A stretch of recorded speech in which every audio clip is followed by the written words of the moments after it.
অন্তত একটা আমলকে টার্গেট করতে হবে যে এটা আমি কন্টিনিউ করব। আবু হুরায়রা, তোমার কি ক্ষুধা লেগেছে? সুবহানাল্লাহ, নবী মুহাম্মদ সাল্লাল্লাহু আলাইহি ওয়াসাল্লাম বুঝতে পেরেছে। যেদিন মুহাম্মদ সাল্লাল্লাহু আলাইহি ওয়াসাল্লাম আমার ঘরে আসলো, সেদিন থেকে আমার 2 স্তনের দুধ আল্লাহ তাআলা রিজার্ভ করে দিলেন আমার সন্তান। তুমি আমার কাছে বাদী চাচ্ছ? বাদীর চেয়ে উত্তম কিছু আমল যদি তোমাকে শিখিয়ে দিই তাহলে কেমন হয়? মুহাম্মদকে নিয়ে যখন আমি এই ওটের উপর উঠলাম, তখন আমি দেখলাম যে সবাইকে পিছনে ফেলে আমি সবার আগে বাড়িতে পৌঁছে গেছি। সুবহানাল্লাহ। আমার মেয়ে কন্যা নিজের হাতে পাক করে খাবে, এরকম অনেক অসহায় গরিব মানুষ তারাও নিজের হাতে পাক করে খাবে। সুবহানাল্লাহ। গরিব মানুষ, অসহায় মানুষকে যদি আমরা খাওয়াই, বারাকা দিবেন আল্লাহ সুবহানাহু ওয়া তাআলা।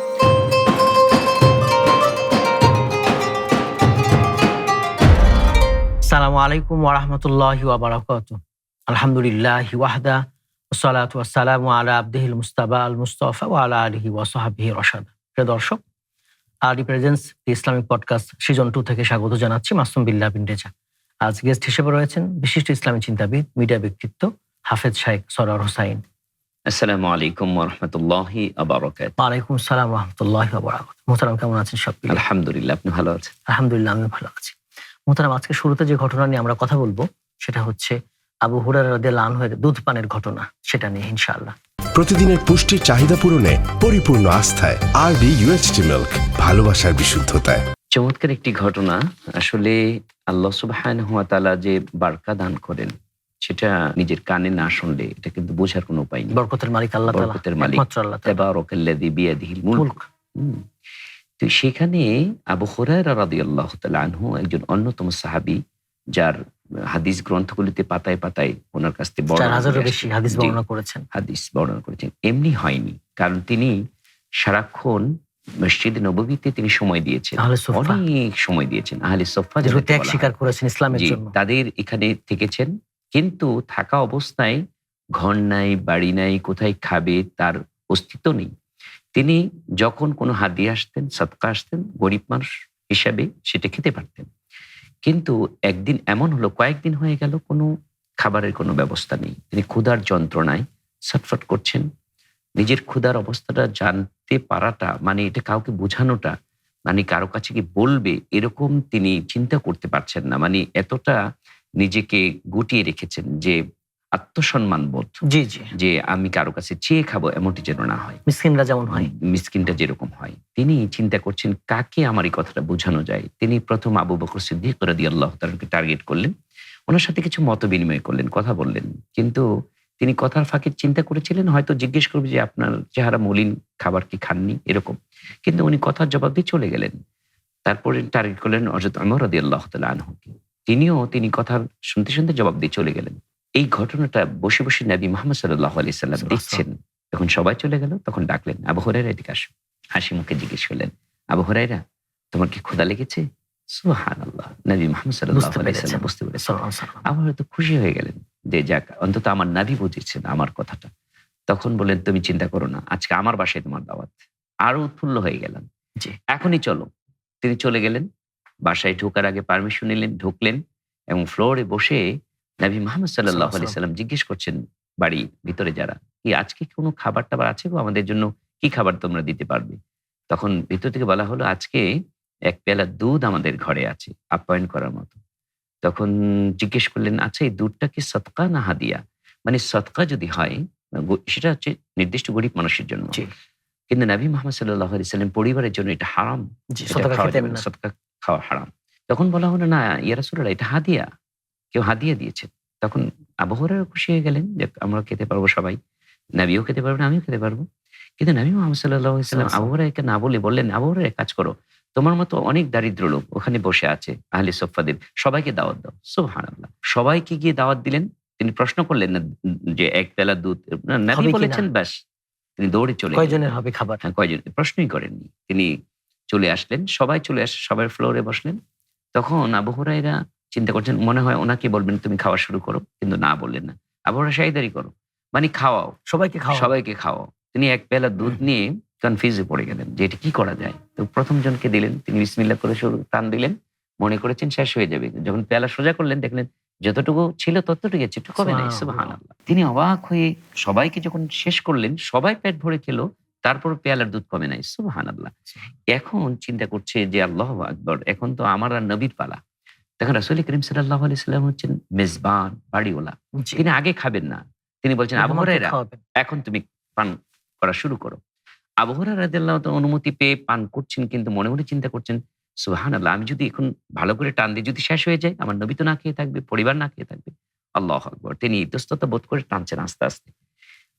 আল্লাহ পান নবী এটা করছেন। লক্ষ্য করলেন যে আবু হুরায়রা ভালো করে খাচ্ছে না। তখন বলে, এই আবু হুরায়রা, খাও, খাও, বেশি করে খাও। স্বাচ্ছন্দ্য চিত্তে একবার না খাও। কয়েকবার বললেন। তিনি বারবার মুখ ফিরে এমন খাওয়া খেলেন, আল্লাহু আকবার। আবু হুরায়রা বলছেন যে আমার পেটের মধ্যে আর কোনো জায়গাই নেই। তৃপ্তি লাভ সুবহানাল্লাহ। করলেন। তৃপ্তি লাভ করার পরে বলছেন এবং দেখলেন যে বাটির মধ্যে যতটুকু দুধ ছিল ততটুকু আছে, সুবহানাল্লাহ, একটু কমে নাই।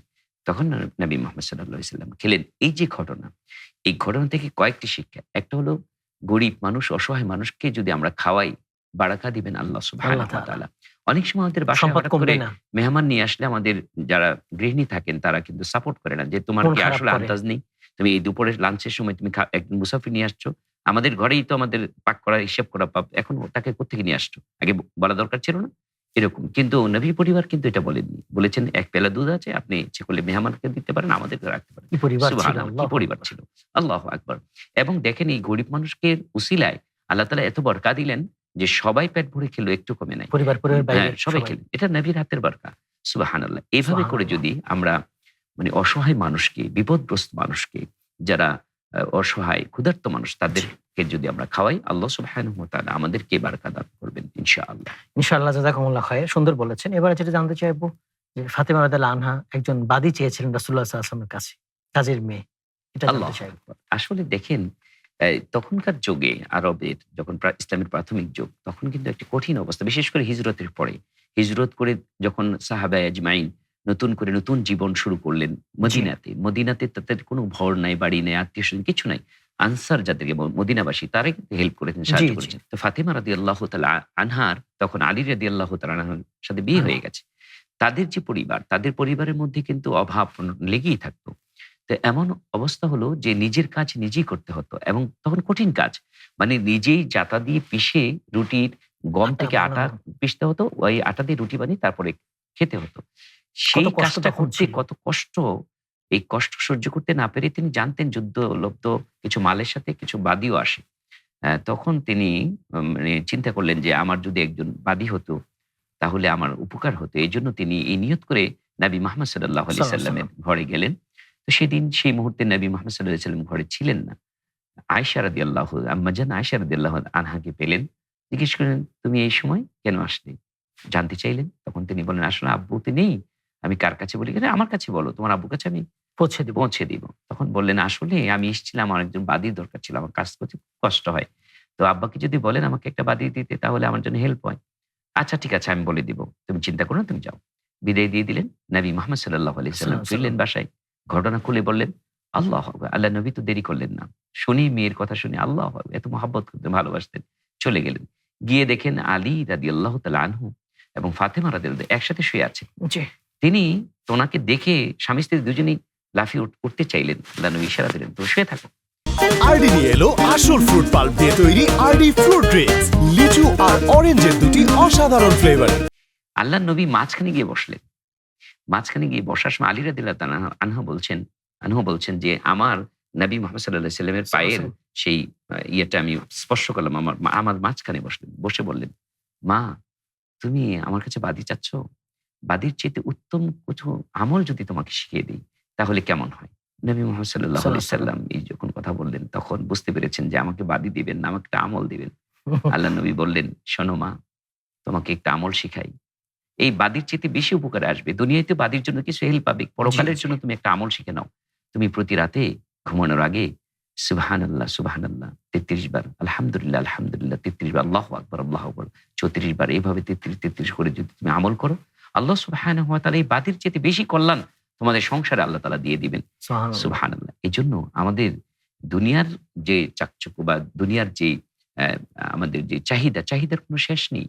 এজন্য আমরা নিজের কাজ নিজে করতে হবে ১ নম্বর। ২ নম্বর হচ্ছে আল্লাহর উপর তাওয়াক্কুল করতে হবে। আল্লাহ সুবহানাহু ওয়া তাআলা এর মাধ্যমে বারাকাত দান করবেন জি, একসময়। জি। কিন্তু আমরা নবী পরিবারের দিকে যদি লক্ষ্য রাখি, যে চাইলেই কিন্তু বাদী পাওয়া যেত। কিন্তু নবী মুহাম্মদ সাল্লাল্লাহু আলাইহি সাল্লাম সাল্লাল্লাহু এতটুকু হেল্প করেননি। কেন করেননি? উম্মতকে শেখানোর জন্য। দেখো আমার মেয়ের অসুবিধায় কিন্তু আমি এতটুকু এটা আমি অন্য সাহাবীর হয়তো উপকারে আসবে, কিন্তু আমার মেয়েকে আমি স্যাক্রিফাইসটুকু করিনি। কারণ আমি একজন রাষ্ট্রপ্রধান, আমি একজন রাষ্ট্রনায়ক। তখন মদিনার তিনি গভর্নর। ইনসাফ করেছেন। হ্যাঁ, ইনসাফ করেছেন যে আমার মেয়ে হিসাবে এটা ভোগ করবে, এটা আমি দেব না। আমি গরিব দুঃখী সবার যেন সমান অধিকার প্রতিষ্ঠিত হয়, ইনসাফ প্রতিষ্ঠা করেছেন। যে আমার ঘরের আমার মেয়ে কন্যা নিজের হাতে পাক করে খাবে, এরকম অনেক অসহায় গরিব মানুষ তারাও নিজের হাতে পাক করে খাবে। সুবহানাল্লাহ। আচ্ছা, তাম সুন্দর বলেছেন। এবার আরেকটা ঘটনা জানতে চাইবো আমরা, সেটা হচ্ছে মা হালিমার সাথে রাসূলুল্লাহ সাল্লাল্লাহু আলাইহি ওয়াসাল্লামের ঘটনা যেটা। আল্লাহু আকবার। এটা তো ঐতিহাসিক ঘটনা যে আল্লাহ সুবহানাহু ওয়া তাআলা নবী মুহাম্মদ সাল্লাল্লাহু আলাইহি সাল্লামকে সান্ত্বনা দিতে বলেছেন যে আমি কি আপনাকে এতিম অবস্থায় পাইনি? আলাম ইয়াজিদকি ইয়াতীমান ফাআওয়া। এতিম অবস্থায় পাওয়ার পরে কি আপনাকে সেই লালন পালনের ব্যবস্থা আমি করি নাই?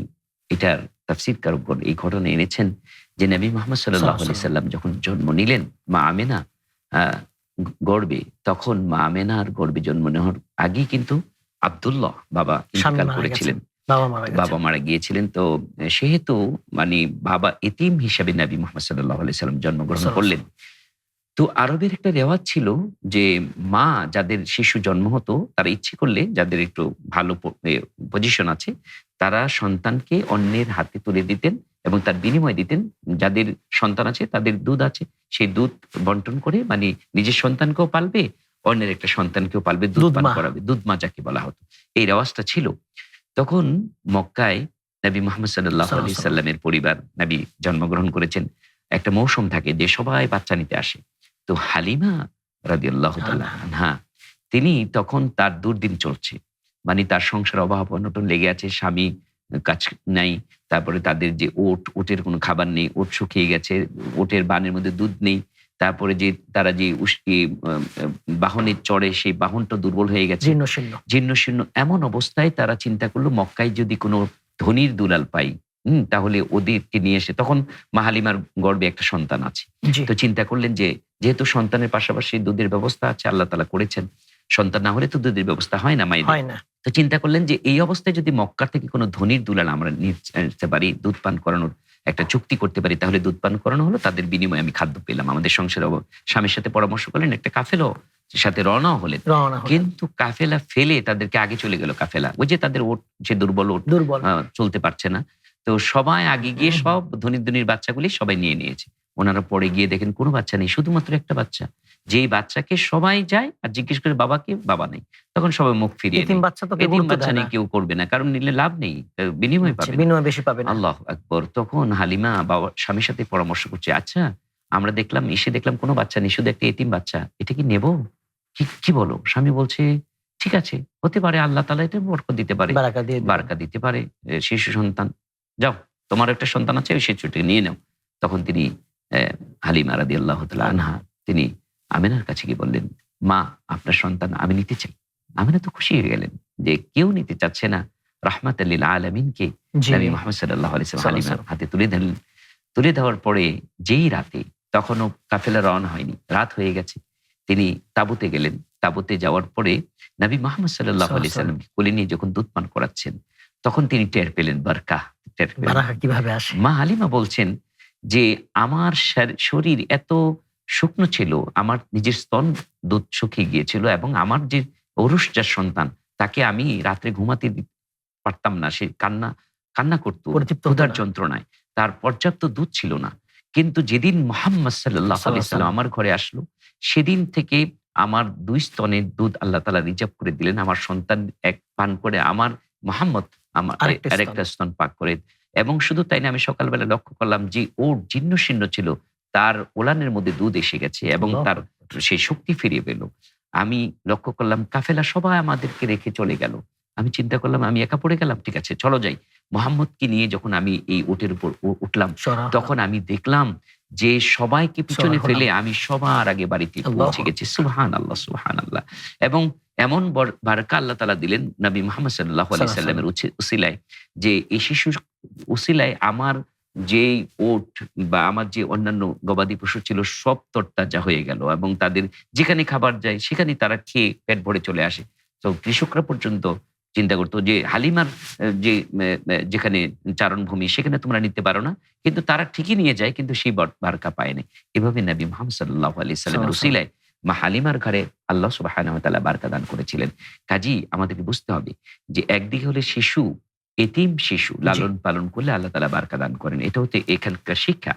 আরেকটি শিক্ষা হচ্ছে নবী মুহাম্মদ সাল্লাল্লাহু আলাইহি সাল্লামের কদম যেখানে পড়েছে, তার সাহাবত যেখানে লেগেছে, আল্লাহ সুবহানাহু ওয়া তার তাআলা শরীরটা বরকতময়। সেখানে বারকা দান করেছেন। এজন্য নবী মুহাম্মদ সাল্লাল্লাহু আলাইহি সাল্লামের নাম শোনার সাথে সাথে কেউ যদি সাল্লাল্লাহু আলাইহি ওয়াসাল্লাম ঠিক এতটুকু শব্দ পড়ে, আল্লাহ সুবহানাহু ওয়া তাআলা সাথে সাথে ওই বান্দার উপর, বান্দির উপর 10টা রহমত নাজিল করেন, 10টা গুনাহ আল্লাহ তাআলা মাফ করে দেন। এবং যে বান্দা বান্দি এই দুরুদ এবং সালাম পড়বে সাল্লাল্লাহু আলাইহি মর্যাদা সাল্লাম, বাড়িয়ে দেন। তার 10 গুণ মর্যাদা সাথে সাথে আল্লাহ তাআলা বুলন্দ করে দেন। আল্লাহু আকবার। সুবহানাল্লাহ, সুবহানাল্লাহ। প্রতিদিনের পুষ্টির চাহিদা পূরণে পরিপূর্ণ আস্থায় আরডি ইউএইচটি মিল্ক, ভালোবাসার বিশুদ্ধতায়। হাসান তার মোহতারাম সুন্দর বলেছেন। এবারে সর্বশেষ যে ঘটনা শুনবো সেটা হচ্ছে একজন সাহাবীর গোপন আমল, জান্নাতি সাহাবীর গোপন আমল। আল্লাহু আকবার। এই চমৎকার একটি আমল। আসলে আমরা তো সবাই জান্নাত পেতে পেতে চাই, চায়। এটা আমাদের কাম্য। সবাই জান্নাত পেতে চায়, জাহান্নামে কেউ জ্বলতে চায় না, এক সেকেন্ডের জন্য চিন্তা করা যায় না। এই জন্য সবসময় দোয়া করতে হবে, আল্লাহুম্মা আজিরনি মিনান নার, আল্লাহ আমাকে জাহান্নামের আগুন থেকে বাঁচাও। বাঁচাও। দেখেন নবী মুহাম্মদ সাল্লাল্লাহু আলাইহি সাল্লাম কে জান্নাতি কে জাহান্নামী যতক্ষণ পর্যন্ত আল্লাহ সুবহানাহু ওয়া তাআলা না জানাতেন ততক্ষণ পর্যন্ত তিনি জানতেন না, বলতেনও না। কিন্তু মাঝে মধ্যে তিনি বলে দিতেন এই লোকটা জান্নাতি, এই লোকটা তখন সাহাবীর এটা মনে প্রাণে বিশ্বাস করতেন, যেহেতু ওহী নাজিল হয়। আমরা যদি কাউকে বলি আপনি জান্নাতি, আপনি এতগুলি মসজিদ করেছেন, এত সাহাবের কাছে আপনি জান্নাতি মহিলা, সেটা হবে না। কারণ জান্নাতি কে জাহান্নামী এটা আল্লাহ তাআলা বলে দিলেন। আল্লাহ তাআলা। নবী মুহাম্মদ সাল্লাল্লাহু আলাইহি ওয়াসাল্লাম একদিন মজলিসে বসে আছেন সাহাবীদেরকে নিয়ে। তিনি বললেন, ও সাহাবীরা শোনো, এই মুহূর্তে এই মজলিসে যে লোকটা আসবে কিছুক্ষণের মধ্যে, সেই লোকটা জান্নাতি। সবাই অপেক্ষমান আল্লাহু যে কি আসবে, আমরা একটু দেখি। দেখলেন একজন সাহাবী আসলেন, বসলেন, সবাই বুঝে ফেললেন এই লোকটা কি। মিন করে নবী মুহাম্মদ সাল্লাল্লাহু আলাইহি ওয়াসাল্লাম বলেছেন জান্নাতি। সবাই চিনে, কিন্তু বুঝে ফেললেন এই লোকটা জান্নাতি, যেহেতু নবী বলেছেন সত্যি সত্যি। প্রথম দিন চলে গেল, দ্বিতীয় দিন আবার একই কথা বললেন, একই লোক উপস্থিত হলো। তখন সবাই অবাক হয়ে গেলেন যে একই লোকের ব্যাপারে জান্নাতি ঘোষণা, কিন্তু ওই লোকটা কিন্তু এখনো জানেননি, ওই সাহাবী জানেন না যে ওনার সম্পর্কে নবী মুহাম্মদ সাল্লাল্লাহু আলাইহি ওয়াসাল্লাম এই মন্তব্য করছেন। সার্টিফিকেট দিচ্ছেন। ঠিক তৃতীয় দিন একই মন্তব্য, একই লোক। একজন সাহাবী তো অবাক হয়ে গেলেন, সর্বনাশ, আমরা এত আমল করি যে আমরা তো এখনো জান্নাতের সুসংবাদ প্রাপ্ত হইনি, অথচ আমাদের এক ভাই জান্নাতের সুসংবাদ পেয়ে গেলেন। তখন তিনি কৌতূহল যে আমি আজকে দেখব যে উনি কি আমল করতেন, বিশেষ আমল করে, বিশেষ রাতের কি বেলায়। আমল, যে আমলের কারণে ওনাকে জান্নাতি হিসেবে ঘোষণা করেন। তখন তিনি বললেন, ভাই আমি আপনার বাসায় মেহমান হতে চাই, আপনি যদি অনুমতি দেন। তখন বললেন ঠিক আছে, ওকে, আমাদের বাসায় মেহমান হবেন। আর ওনারা আরবেরা মেহমানদের তো ওস্তাদ ছিলেন, জি জি, পছন্দ করতেন। তখন মেহমান হলেন। মূল উদ্দেশ্য ছিল ওই রাতের বা গোপন কি আমল আছে, যে জি। গোপন আমলটা উনি করেন এবং উদ্ধার জান্নাত করবেন। পাচ্ছেন। হ্যাঁ, জান্নাত পাচ্ছেন। তিনি এই 24 ঘন্টাই অবজার্ভ করলেন যে কি একদম নিখুঁত ভাবে দেখলেন কি কি আমল করেন। দেখা গেল সবই তো সাওয়া সাওয়া, বরাবর। আমি যা আমরাও করি করি। উনি তাই করেন, সমান সমান। 3 দিন হয়ে গেল, কোনো রহস্য উদ্ঘাটন করতে পারলেন না। তৃতীয় দিন যখন মেহমানদারি শেষ, সময়সীমা, তখন বলছেন, ভাই আমাকে একটু সময় দিতে হবে। কি সময়? যে আমি একটু জানার বিষয়। কি জানার বিষয়? যে আপনার সম্পর্কে নবী মুহাম্মদ সাল্লাল্লাহু আলাইহি সাল্লাম বলেছেন আপনি জান্নাতি। এখন আমার প্রশ্ন হচ্ছে, আপনি কোন আমল করে জান্নাত অর্জন করেছেন? এই আমলটা দেখার জন্য তো মূলত আমি 3 দিন আপনার মেহমান হয়েছিলাম, কিন্তু আমি তো খুঁজে পাচ্ছি না। কিন্তু আমাকে কি বলা যাবে যে জি, আপনার জি। সেই গোপন আমলটা কি? তখন তিনি বলছেন যে, ওহো, এই জন্য আপনি দেখেছেন, আর আমার নবী আমার সম্পর্কে কি কথা বলেছেন তা আমি তো জানতাম না। তবে আমি একটা আমল করি যেটা আপনাকে বলতে পারি, যেহেতু আপনি জানতে চাচ্ছেন। জি, এটা দেখা বলার যায় না, বিষয় না। আসলে দেখা যায় না। এই আমলটা আসলে দেখা যায় না। আপনি সারা জীবন আমার সাথে থাকলেও এই আমলটা দেখতে পারতেন না। পারবেন না। তো বললেন, কি আমল? তিনি অবাক হয়ে জানতে চাচ্ছেন সেই আমলটা কি। তখন বললেন যে, শুনেন, আমি যখন রাতের বেলায় ঘুমাতে যাই, তখন আমি আমাকে যারা সারাদিন কষ্ট দিয়েছে, কথায় কাজে যে কোনো ভাবে, আমি তাদেরকে মাফ করে দিই। সবাইকে মাফ করে এবং ঘুমাই। আল্লাহর কাছে বলি, আল্লাহ আমি সবাইকে মাফ করে দিলাম। আল্লাহু আকবার। এই কারোর জন্য আমলটা হিংসা আমি বিদ্বেষ করি। রাখি না আমি। কারো বিরুদ্ধে আমার কোনো হিংসা বিদ্বেষ নেই। এই চিন্তা করে আমি ঘুমাতে যাই। আল্লাহ সুবহানাহু ওয়া তাআলা হয়তো আমাকে এই আমলটাই কবুল করেছেন, এর জন্য জান্নাত দিয়ে দিয়েছেন। তাহলে আমাদের প্রিয় দর্শক শ্রোতাদের উদ্দেশ্যে এই শিক্ষা। কথাই বলা যায়। এখান থেকে কি শিক্ষা? একটি হচ্ছে যে আল্লাহ সুবহানাহু ওয়া তাআলার কাছে কোন আমলটা যে পছন্দ হয়ে যাবে এটা আমাদের জানা নেই।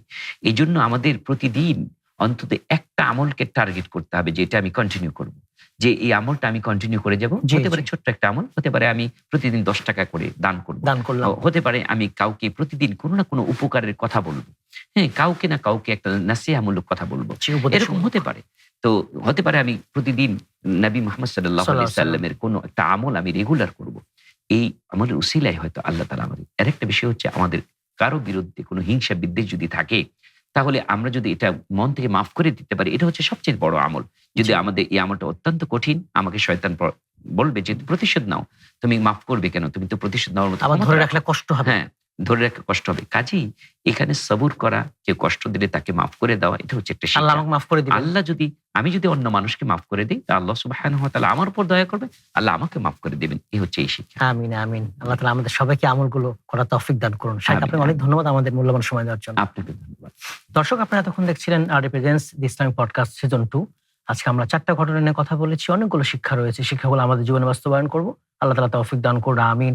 আসসালামু আলাইকুম ওয়া রাহমাতুল্লাহি ওয়া বারাকাতুহু।